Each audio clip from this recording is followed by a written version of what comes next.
I was out early one Sunday morning, out to get the paper before it got too warm, when I came across this old man in a wheelchair.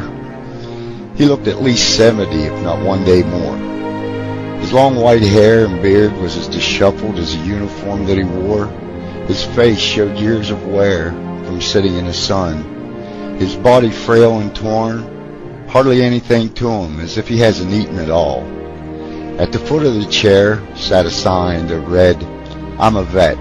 Can you please help?" An old ragged hat sat on his lap for change or whatever he got. The uniform that he wore showed signs of never being washed.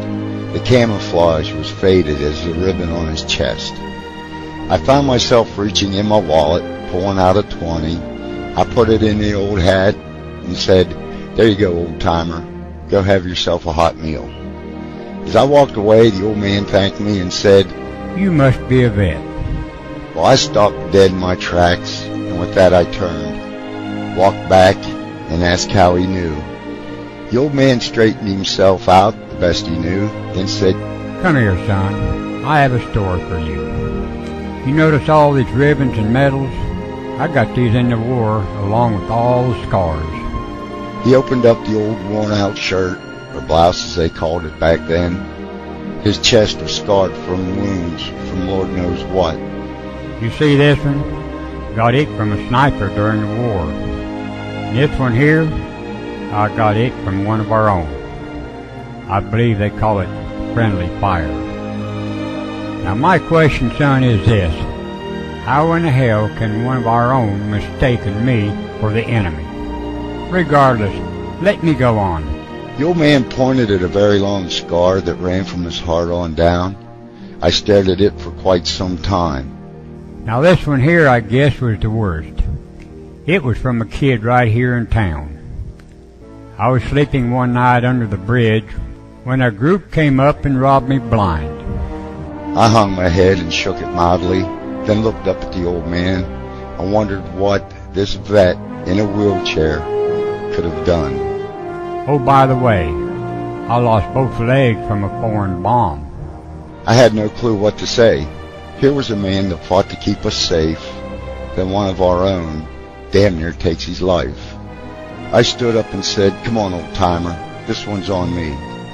I grabbed up what little belongings he had, placed them on his lap, and headed for the restaurant around the corner. I opened the door and helped him through, found a place where we both could sit, and we talked some more. Soon the waitress came over to take our order. I had the normal of eggs, bacon, and toast. Told the waitress to give the old man whatever he wants. The waitress looked at the old man and said, "We can't serve him. He's homeless and smells real bad." I looked at her with astonishment and disgust. "Do you know who this man is?"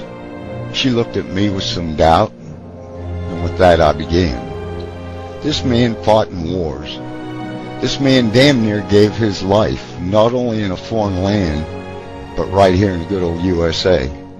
So you can serve your eggs and bacon, so you can go out on a Friday night and flirt with any man you like. So remember, next time you see him on the street, how about a thank you and a handshake? That's all he wants. The waitress looked at me and with a tear in her eye, took the old man's order. He had an appetite, that's for sure. We sat in silence a little bit more. Soon the old man had finished and said, "Thank you, sir. Your kindness will not be forgotten." I paid the bill, and then we left. As we walked along the soon crowded street, I could see people looking at him as if he were a leper. I thought, I can't believe that people look at him this way. The vet almost gave his life for them. The old man turned and asked, "Could we go back to my favorite corner?" I nodded and said sure. We got to the corner. I backed his chair to the wall, laid his hat on his lap and the things around him. I sat some more and we talked about the war, something I very seldom did. Old-timer, I have a question for you. Go ahead. How did you know I was a vet? You never told me. That's easy. First, you carry everything in your left hand so you can salute with the right. 2, You walk left foot first, and then with the right, and a slight limp, probably from boot camp. I looked at him, and all I could say is, I'll be damned. You're right. The old man just looked at me and smiled and said, Son, it looks like it's time for me to go. Someone more important is looking for me. I looked in amazement, wondering what he was talking about. It's been nice spending the afternoon with you, but it's really time for me to go. With that, he started singing Amazing Grace. The old vet took my hand, gave it a hearty shake, thanked me again for the meal, took a long deep breath, and his head fell to his lap. His grip tightened around my hand, and I soon realized that the old man was gone. As tears came to my eyes, I looked up to heaven and said, Lord, please take care of this old vet. Just like you, he's had his last meal. I looked down at the old vet one last time, and from somewhere in the distance, I could hear taps being played. Did someone know something that I didn't?